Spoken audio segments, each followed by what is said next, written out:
काही व्यक्तींबाबत त्या व्यक्ती एखाद्या पदार्थाच्या सानिध्यात आला तर तो पदार्थ खाणे, वापरणे, त्वचेवर लावणे, तर काही गोष्टी वापरात आल्याने त्यांना खाज सुटणे अंगाला किंवा पुरळ उठणे, त्वचा लाल होणे, लिजन्स येणे, खोकला येतो किंवा श्वास धरतो, असे काही काही त्रास व्हायला लागतात. तर या फिजिकल रिॲक्शनला स्किन ॲलर्जी म्हणतात. खूप प्रकारच्या पोलनची ॲलर्जी असते, म्हणजे आपल्या फुलांमधले परागकण, किंवा काही लोकांना विक्स वगैरे स्मेल केलं तरी त्रास होतो, काही बायकांना विम बार काहीतरी रिन्याची ॲलर्जी असते. सो ॲलर्जीकडे कसं बघायचं, 5 लोकांमधल्या जर 4 लोकांना, सो देर आर 5 पीपल, एकालाच ॲलर्जी येते आणि बाकी 4 एकाला ॲलर्जी येते म्हणजे सूट होत नाही आणि 4 लोकांना ते सूट होत आहे, काहीच रिॲक्शन बॉडी दाखवत नाही आहे, तर we will say this person is allergic to that thing. समजतंय ॲलर्जी कसं म्हणायचं. So allergy is not something which सगळ्यांना येते, नाही तर मग there is some problem with the product. कळतंय. यू आर ॲलर्जिक म्हणजे काय, certain things of that product doesn't suit your pathy. Okay. So आपण बघूयात काय काय ॲलर्जीचे प्रकार आहेत.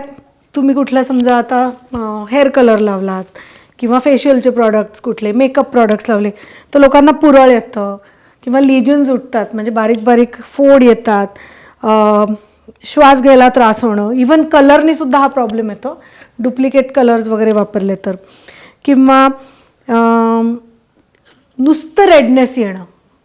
ओके. खाज पण येत नाही पण नुसता चेहरा लाल होतो किंवा बॉडी लाल होते. काही लोकांमध्ये लाल होत नाही पण खाजतं खूप. असे वेगळे वेगळे तुम्हाला रिॲक्शन्स येणार आहेत. हां, आता मी एक नेहमी उदाहरण देते ॲलर्जीजचं, की तुमच्याकडे एखादं क्लायंट आलं फेशियलला, तुम्ही सगळेजण नवीन सलॉन्स सुरू करणार आहात, नवीन पहिल्यांदा तुमच्याकडे एखादं क्लायंट येणार आहे. सो अशा वेळेला क्लायंटशी हे तुम्ही बोललं पाहिजे की आधी कुठे फेशियल केलं आहेत का, कुठल्या प्रॉडक्टची तुम्हाला ॲलर्जी आहे का, do you know about that allergies. खूप लोकांना माहितीच नसतं की मला कशाची तरी ॲलर्जी आहे. कळतं आहे. सो ह्याच्यात सगळ्यात महत्त्वाची पायरी कुठे, मी नेहमी स्टुडंटना सांगते की खराब आणि सबस्टँडर्ड प्रॉडक्ट वापरायचेच नाहीत. मार्केटमध्ये जे प्रॉडक्ट प्रोवन आहेत की नाही हे वापरणारी हजारो सलॉन्स आहेत. हे प्रॉडक्ट 20 वर्ष 25 वर्ष जुनं आहे, इन द सेन्स मार्केटमध्ये जुनं आहे, नॉट ओल्ड प्रॉडक्ट, पण मार्केटमध्ये सस्टेन्ड आहे, 20-20 वर्ष लोक ते वापरत आहेत. That means it is proven की लाखो करोडो लोकांनी ते वापरले and there is no reaction. So product कसं वापरायचं, ट्राईड टेस्टेड वापरायचं, त्याची तुम्हाला R&D काय केली ती माहिती पाहिजे की ह्याच्यामध्ये काय टाईपचे प्रॉडक्ट्स आहेत, काय टाईपचे केमिकल्स आहेत.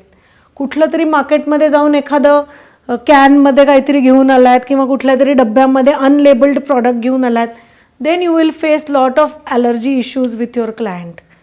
म्हणून तुम्हाला इथे प्रॅक्टिसला सुद्धा चांगले प्रॉडक्ट्स दिले जातात, रिचफिल्डचे, ब्युटिकचे किंवा शेरिल्सचे आपण ॲडव्हान्सला शिकतो, जॅन्सन आहे, O3 आहे. हे सगळं का शिकवलं जातं, कारण तुमच्या करिअरच्या स्टार्टलाच तुम्हाला चांगले प्रॉडक्टचं इंट्रोडक्शन पाहिजे. म्हणून तुम्हाला कुठलेही सबस्टँडर्ड लोकल प्रॉडक्ट ठेवलेच नाही प्रॅक्टिसला सुद्धा. जनरली अकॅडमीज ते करतात to save on the cost.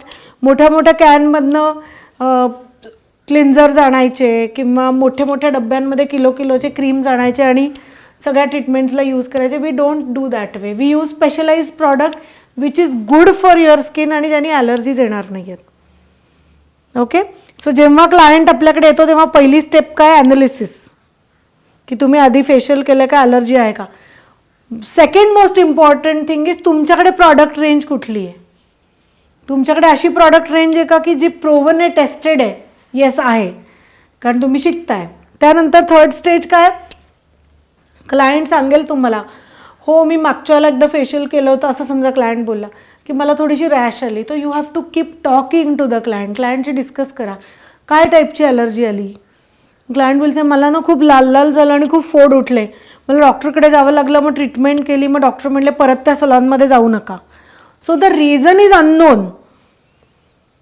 Allergy कशामुळे आली, प्रॉडक्टमुळे आली का त्या बाईला तेव्हा काहीतरी हार्मोनल इम्बॅलन्स किंवा काही प्रॉब्लेम होता म्हणून आली, का अनहायजेनिक कंडिशन्समुळे आली, का एखाद्याला मसाजच सूट होत नाही म्हणून ॲलर्जी आली.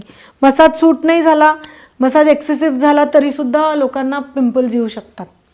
So the reason is unknown. So आपण काय करायचं, क्लायंटला जितकं तुम्ही डिटेलमध्ये विचाराल ना, don't go in too much detail, नाही तर people will start doubting you की हिला येते का नाही treatment, why she is asking so many questions.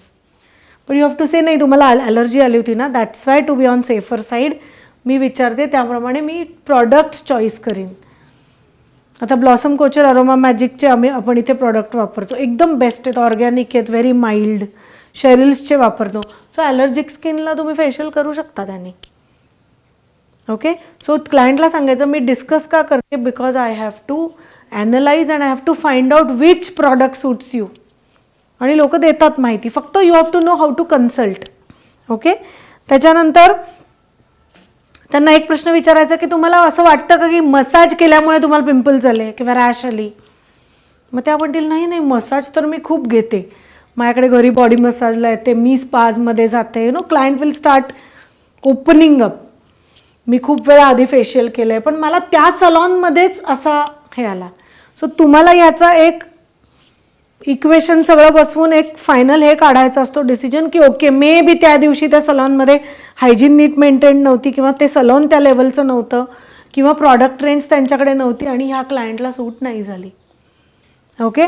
पण क्लायंट जर तुम्हाला म्हणली नाही मी 2-3दा फेशियल केलं पण मला रॅश येतेच, that is a alarming situation. कळतंय. तेव्हा आपण पहिले काय करायचं, okay I will give you a patch test. Okay.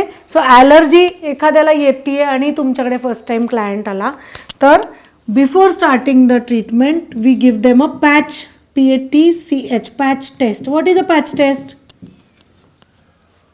Okay. Patch test ही जनरली कानामागे घेतात ना. पॅच टेस्ट कशी घ्यायची, ब्लीचची पॅच टेस्ट असते, कलरची असते, मेकअप प्रोडक्टची पण पॅच टेस्ट असते. सो काय करायचं पॅच टेस्टच्या वेळेला, क्लायंटचा जो कान असतो त्याच्या मागे एक स्पॉट त्या प्रॉडक्टचा लावायचा. ओके. किती वेळ ते प्रॉडक्ट आपण सलॉनमध्ये त्यांच्या स्किनवर वापरणार आहोत. फॉर एक्झाम्पल मी आता हेअर कलरची पॅच टेस्ट सांगते तुम्हाला. समजा मी केसांना कलर लावणार आहे तर तो माझ्या रूट्सना पण थोडा लागणार आहे आणि ऑलमोस्ट 45 मिनिट्स तो मी रूट्स केसांवर ठेवणार आहे. बरोबर आहे. थोडा तरी रूट्सना स्कॅल्पला लागतो, राईट. सो क्लायंटला काय सांगायचं, हा जो पॅच मी तुम्हाला कलरचा लावून देते, I am giving example of colour, तुम्ही अजून कुठलंही एक्झाम्पलला हे करू शकता. तितका वेळ ठेवा जितका वेळ हे स्किनवर राहणार आहे. सो फेशियलचं प्रॉडक्ट किती 20 मिनटं फेशियल चालतं, 20-25 मिनटं. सो 25 मिनटाचा पॅच टेस्ट द्यायचा. सो क्लायंटनी बसून राहिलं पाहिजे का पार्लरमध्ये, नाही. क्लायंटला म्हणायचं आज आपण पॅच टेस्ट घेऊ, रिॲक्शन येते का बघू आणि then we will decide appointment घ्यायची का नाही. Only in the case of ॲलर्जीजवालं क्लायंट. प्रत्येक क्लायंटला असं केलं तर you will start losing the customer. पण एखादी बाई तुम्हाला कंप्लेंट करते की मी असं कुठेतरी गेले होते किंवा मला ॲलर्जीज येते, then you have to be, तुमचे अँटीना असे पाहिजेत की नाही first I have to check all the parameters and then go ahead. Blankly जायचं नाही पुढे. सो क्लायंट तुम्हाला नंतर ब्लेम करू शकतं. क्लायंट कॅन यु नो, आता कन्झ्युमर कोर्टात खूप केसेस जायला लागल्यात पण client can sue you in the court of law. Foreign कंट्रीजमध्ये हे लॉज खूप स्ट्रिक्ट आहेत, त्यामुळे तिथे nobody plays around the client skin. खूप कन्सल्टेशन शीट्स भरून त्याच्यावरती सही घेऊन खूप व्यवस्थित तिथे ट्रीटमेंट्स केल्या जातात. सो जे कोणी इंटरनॅशनली काम करणार आहेत you will know this letter. Okay. So patch काय करायचा, 45 मिनिट्स ठेवायचा. क्लायंटला सांगायचं तुम्ही घरी जाऊ शकता, 45 मिनटं झाली की आधी पाण्याने काढा आणि नंतर एखादा फेसवॉश किंवा शॅम्पूनी तेवढा पॅच वॉश करून टाका आणि 24 तासानंतर किंवा 48 तासानंतर तुम्हाला त्याची रिॲक्शन येते का हे मला सांगा. Okay. That is real patch test. लोक पॅच टेस्ट सलॉनमध्ये कशी घेतात, पॅच लावतात, क्लायंटला विचारतात काही खाजल्यासारखं होतं आहे, आगाग होती आहे, लाल झालं नाही होते का, लगेच करा.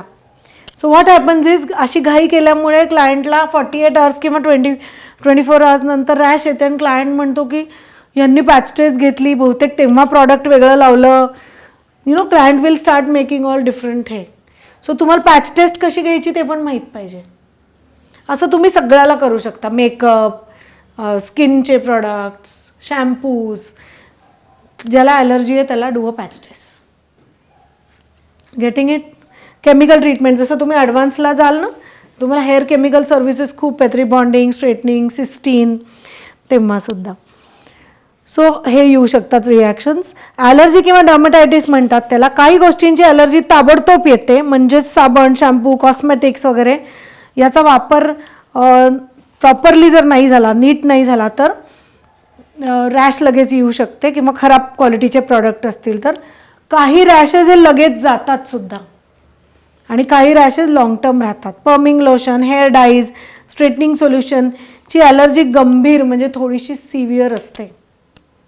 Okay, so you have to be careful when you are using all these chemicals. Okay, so आपण पहिली ॲलर्जी बघूयात, एक्झिमा. ही सगळी ॲलर्जी आणि ॲलर्जी टेस्टची बॅकग्राऊंड. आणि first we will see eczema. What is eczema? हा त्वचेचा, ह्याला मराठीमध्ये इसब असा शब्द आहे. तुम्ही ह्याच्या ॲड्स पण पाहिल्या असतील टी व्हीवरती. दात खाज, खुजली की दवाई, दॅट इज एक्झिमा. ओके, इसब हा त्वचेचा विकार क्रॉनिक असून ह्यात ओलसर किंवा कोरडे पुरळ, म्हणजे थोडे वेट, मॉइस्ट किंवा ड्राय असे पुरळ येतात, म्हणजे लिजन्स. ते खूप झोंबणारे असतात, खूप खाजवले जाते. जर त्या व्यक्तीकडनं जर ते खूप रब झाले, खाजवले गेले, तर काय होतात, ते मोठे होतात, इन्फेक्शन वाढतं, पस होतो आणि तो भाग खूप दुखतो. ओके, सो का लक्षात, आपण हे सगळे ॲलर्जीज आणि का शिकतोय. उद्या तुम्ही कुठली ट्रीटमेंट क्लायंटला देता आणि तुम्हाला एखादा पॅच असा बॉडीवरती वाटला की अरे ह्यांना इथे काहीतरी एक खूप खराब जखम आहे, you have to stop your treatment. हे जर तुम्हाला आत्ताच लेक्चरमध्ये किंवा शिकताना अवेअर नाही केलं आणि तुम्ही त्याच्यावरच जर मसाज केलात, तर ते इन्फेक्शन स्प्रेड पण होणार आहे, ते तुम्हाला पण येणार आहे. सो मी हार्पिस जेव्हा येईल ना इथलं, तेव्हा ते सांगणार आहे की हार्पिस म्हणजे जर उठतो. सो थ्रेडिंगनी पण तो स्प्रेड होतो. थ्रेडिंग केल्याने अप्पर लिप्सला, फेसवरती पण स्प्रेड होतो, चिन लेवलला स्प्रेड होतो. तो थ्रेड तुम्ही पण तोंडात जर होल्ड करत असाल तर तुम्हालाही येऊ शकतो. So you have to be very careful. एका क्लायंटचा थ्रेड यूज करून झाल्यावर थोडा एक्सेस थ्रेड टाकून द्यायचा. थ्रेडसुद्धा नीट बॉक्समध्ये आपल्या काउंटरवर ठेवायचा, ओपन ठेवायचा नाही. खाली पडला, कोणाचे खराब हात लागले, इट कीप्स कॅरिंग इन्फेक्शन. कोविडमध्ये आपण शिकलोय इन्फेक्शन्स कसे स्प्रेड होतात ते, राईट. सोरायसिस,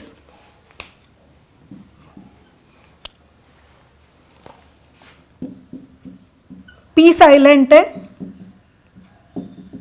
सोरायसिस काय, हा रोग क्रॉनिक आहे, म्हणजे जरा जुनाट आजार आहे. हा काय असा आज कुठलं तरी प्रॉडक्ट लावलं आणि सोरायसिस झाला असं होत नाही. या रोगातही खूप झोंबतं पेशंटला. काय होतं, आग खूप होते. ते जास्त टेन्शन घेणाऱ्या लोकांना सोरायसिस होतो. स्कॅल्प, कोपर, गुडघे, पाठ इत्यादीवर ड्राय, म्हणजे असे ओ आकाराचे पॅचेस येतात. तुम्ही खवले बघितलेत, समुद्रावरती मिळतात ते, त्या खवल्यांसारखे ते दिसतात. स्कॅल्प, कोपर, गुडघे, पाठ इत्यादी यावर सिल्वर कलरचे खवले येतात आणि हे पॅचेस जरा जाड असतात. सो हे पण खूप क्लायंट्सच्या बॉडीवर असतं. अशा क्लायंटला एक्झिमाच्या, सोरायसिसच्या कुठली ट्रीटमेंट, त्याच्यावर स्क्रबिंग, कुठली मशीन ट्रीटमेंट, मसाज, मेकअप करायचा नाही. ओके, तुम्हाला क्लायंट सांगतील की मेकअप करताना हे कव्हर होईल का, मला सोरायसिस झाला. No, don't even touch the client. ते इन्फेक्शन तुमच्या प्रॉडक्टमध्ये येणार, ब्रशमध्ये येणार, तुमच्या हातालाही येणार. कळत आहे. त्याच्यानंतर हर्पिस म्हणजे नागिण, हर्पिस. ओके, सो 2 प्रकारच्या हर्पिस मी मगाशी सुद्धा सांगितलं. हर्पिस सिम्प्लेक्स म्हणजे जर उठतो, आंबा खाल्ला तुम्ही, कैरी खाल्ली की चिकानी सुद्धा उठतो, किंवा ताप आल्यामुळे तुम्हाला हर्पिस सिम्प्लेक्स होऊ शकतो, जर उठतो तापाचा. ओके, आणि उष्णतेमुळे सुद्धा होतो, तोंडाभोवती जर उठतो. त्याला म्हणायचं हर्पिस सिम्प्लेक्स. 2 आहेत हर्पिस, सिम्प्लेक्स आणि झोस्टर, ZOSTER. झोस्टर म्हणजे काय, हर्पिस झोस्टर यात पूर्ण नसेवर छोटे छोटे फोड येतात. पहिले फोड मावळून पुढे पुढे नवीन फोड येतात. असे संपूर्ण नर्व्सवर फोड येतात व ते फार दुखतात व ती नसही दुखते. हा उष्णतेचा रोग असून साधारण 1.5 ते 2 महिने टिकतो आणि ही नागिण व्हायरल इन्फेक्शनमुळे होतो. दिस इज एक्स्ट्रीमली डेंजरस. ते असं म्हणतात की काही विळखा त्या याने घेतला बॉडीला, चेस्टवर आला विळखा घेतला, दंडावर आला पूर्ण विळखा घेतला, म्हणजे एक राऊंड कंप्लीट केला तर इट इज फेटल, त्याच्यात पेशंट मरतो पण. सो त्याचा विळखा घेणं किंवा ही एक लेमन्स लोकल लँग्वेज आहे. पण हर्पिस झोस्टरमध्ये काय होतं की ती जी नस असते ती अख्खी इन्फेक्ट होऊन बॉडी स्टार्ट डिटोरेटिंग, खूप काय काय बॉडीमध्ये टॉक्झिन्स तयार होतात आणि माणूस खूप म्हणजे it is a very serious condition. So हे तुम्हाला सगळ्याची माहिती कशासाठी आहे आपल्याला, आम्ही तर ब्युटिशियन आहोत, कारण तुम्ही मसाज करता तेव्हा स्किनला टच करते आणि लोकांना हे असे इन्फेक्शन्स असू शकतात. ओके.